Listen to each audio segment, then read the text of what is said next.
Magandang araw! Sa video na ito, pag-aaralan natin ang Sa May Nasang Makisanib sa Katipunang Ito ni Emilio Jacinto. Malalaman mo din ang mga mahahalagang impormasyon tungkol sa may akda at pinagmulan nito, babasahin ang nilalaman ng sanaysay, tatalakayin ang mga mahahalagang kaisipan, pati na rin ang mensaheng nais ipabatid ng may akda. Kung handa ka na, simulan natin sa pagtalakay tungkol sa may akda at pinagmulan ng Sa May Nasang Makisanib sa Katipunang Ito ni Emilio Jacinto. Ang sanaysay na Sa May Nasang Makisanib sa Katipunang Ito ay isinulat ni Emilio Jacinto na kinikilalang utak ng katipunan. Siya ay isa sa pinakamahalagang kasapi ng kataas-taasan, kagalang-galangang katipunan ng mga anak ng bayan at naging pangunahing tagapayo ni Andres Bonifacio sa usaping ideolohiya, panitikan, at mga simulain ng revolution. Sa kabila ng murang edad, si Jacinto ay nagpakita ng pambihirang talino at lalim ng pag-unawa sa kalayaan, katarungan, at pagkakapantay-pantay na malinaw na masasalamin sa kanyang mga akda. Ang sanaysay na ito ay nilikha bilang bahagi ng mga babasahing ginagamit ng katipunan upang ihanda ang mga nagnanais maging kasapi ng lihim na samahan.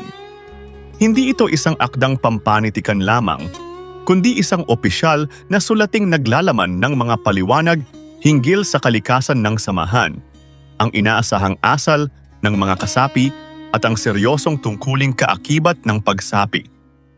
Ipinamahagi ito sa panahong umiigting ang paghahanda ng katipunan laban sa kolonyal na pamahalaan ng Espanya, kaya't nagsilbi itong gabay at paunang babala sa mga taong nagnanais makilahok sa kilusan.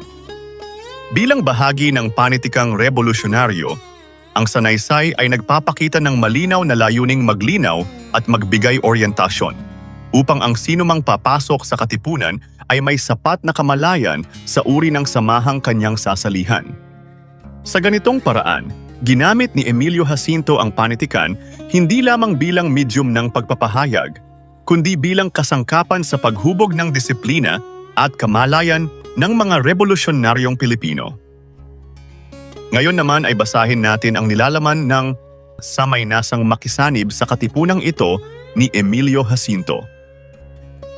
Sa pagkakailangan na ang lahat na nag-iibig pumasok sa katipunang ito ay magkaroon ng lubos na pananalig at kaisipan sa mga layong tinutungo at mga kaaralang pinaiiral, minarapat na ipakilala sa kanila ang mga bagay na ito at nang bukas makalaway huwag silang magsisi at tuparing maluwag sa kalooban ang kanilang mga tutungkulin.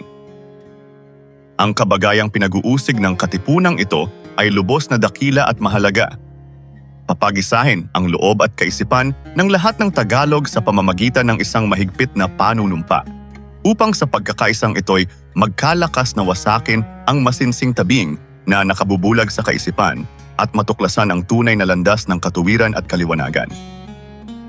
Sa salitang Tagalog, katuturay ang lahat ng tumubo sa sangkapuluang ito. Sa makatuwid, Bisaya man, Iloco man, Kapampangan man, at iba pa ay Tagalog din. Dito'y isa sa mga kauna-unahang utos, ang tunay na pag-ibig sa bayang tinubuan at lubos na pagdadamayan ng isa't isa. Maralita, mayaman, mangmang, marunong, lahat dito'y magkakapantay at tunay na magkakapatid. Kapag karakang mapusok dito ang sinuman, tataligdan pilit ang buhalhal na kaugalian at paiilalim sa kapangyarihan ng mga banal na utos ng katipunan. Ang gawang lahat na laban sa kamahalan at kalinisan, dito'y kinasusuklaman, kaya't sa bagay na ito ipinaiilalim sa masigasig na pakikibalita ang kabuhayan ng sinumang nag-iibig makisanib sa katipunang ito. Kung ang hangad ng papasok dito ay ang tumalastas lamang o mga kalihiman nito, o ang ikagiginhawa ng sariling katawan, o ang kilalanin ang mga nariritot ng maipagbili sa isang dakok na salapi, huwag magpatuloy sapagkat dito'y bantain lamang ay talastas na ng makapal na nakikiramdam sa kanya at karakarakang nilalapatan ng mabisang gamot na laan sa mga sukaban. Dito'y gawa ang hinahanap at gawa ang tinitignan, kaya't hindi dapat pumasok ang di makagagawa, kahit magaling magsalita. Ipinauunawa din ang mga katungkulang ginaganap ng lahat ng napaaanak sa katipunang ito ay lubhang mabibigat lalong-lalo na kung gugunitain na di magyayaring maiiwasan at walang kusang pagkukulang na di aabutin ng kakilakilabot na kaparusahan. Kung ang hangad ng papasok dito ang siya'y abuluyan o ang ginhawat malayaw na katahimikan ng katawan, huwag magpatuloy sapagkat mabigat na mga katungkulan ang matatagpuan, gaya ng pagtatangkilik sa mga naaapi at madaluhong na pag-uusig sa lahat ng kasamaan. Sa bagay na ito ay aabuting ang maligalig na pamumuhay. Di kaila sa kangino paman ang mga nagbalang kapahamakan sa mga Tagalog na nakaiisip nitong mga banal na kabagayan at hindi man at mga pahirap na ibinibigay na nagharing kalupitan, kalikuan at kasamaan. Talastas din naman ng lahat ang pagkakailangan ng salapi, na sa ngayoy isa sa mga unang lakas na maaasahang magbibigay buhay sa lahat. Sa bagay na ito, kinakailangan ang lubos na pagtupad sa mga pagbabayaran. Piso sa pagpasok at sa buwan-buwan ay sikapat. Ang salaping ito'y ipinagbibigay alam ng nag-iingat sa tuwing kapanahunan, bukod pa sa mapagsisiyasat ng sino man kailan ibigin. Di makikilos ang salaping ito kundi pagkayarin ng karamihan. Ang lahat ng ipinagsaysay at dapat gunitain at mahinahong pagbulay-bulayin sapagkat di magaganap at di matitiis ng walang tunay na pag-ibig sa tinubuang lupa at tunay na adhikang ipagtangkilik ang kagalingan. Mahahalagang kaisipan ng sanaysay. Ang sanaysay na sa may nasang makisanib sa katipunang ito ni Emilio Jacinto ay tumatalakay sa mga alituntunin, pananagutan at pagpapahalagang dapat taglayin ng sinumang nagnanais sumapi sa katipunan.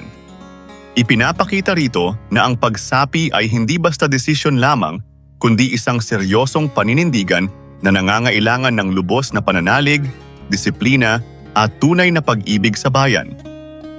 Binibigyang diin ng sanaysay ang pagkakapantay-pantay ng lahat, mayaman man o maralita, marunong man o mangmang, at ang pagkakaisa ng mga Pilipino sa iisang layunin, ang pagwasak sa kamangmangan at pang-aapi upang maabot ang katuwiran at kaliwanagan. Layunin ng sanaysay na salain ang mga nagnanais sumapi upang matiyak na ang mga kasapi ay handang maglingkod at magsakripisyo para sa bayan at hindi para sa pansariling kapakinabangan. Gumamit ang may akda ng wikang Tagalog na formal at makabayan, na may lalim at bigat ng pananalita upang ipabatid ang kaseryosohan ng adhikain ng katipunan. Ang estilo ng pagsulat ay tuwiran, mapanghikayat at nagbababala, sapagkat malinaw nitong inilalahad ang mga tungkulin at kaparusahan sa sinumang lalabag sa mga simulain ng samahan. Mensahe ng sanaysay. Ipinahahatid ng sanaysay na ang tunay na paglilingkod sa bayan ay nangangailangan ng wagas na hangarin, matibay na loob, at kahandaang magsakripisyo ng sarili para sa kapakanan ng nakararami. Hindi maaaring maging kasapi ng katipunan ang mga taong inuuna ang pansariling interes. Sa halip, tanging yaong may tunay na pagmamahal sa tinubuang lupa at malasakit sa kapwa ang karapat-dapat makibahagi sa pakikibaka para sa kalayaan at kagalingan ng bayan. At diyan nagtatapos ang ating aralin tungkol sa may nasang makisanib sa katipunang ito ni Emilio Jacinto. Kung nakatulong sa iyo ang video na ito, huwag kalimutang i-like, mag-subscribe at i-click ang notification bell para lagi kang updated sa mga susunod nating aralin. Hanggang sa muli, maraming salamat sa inyong panonood.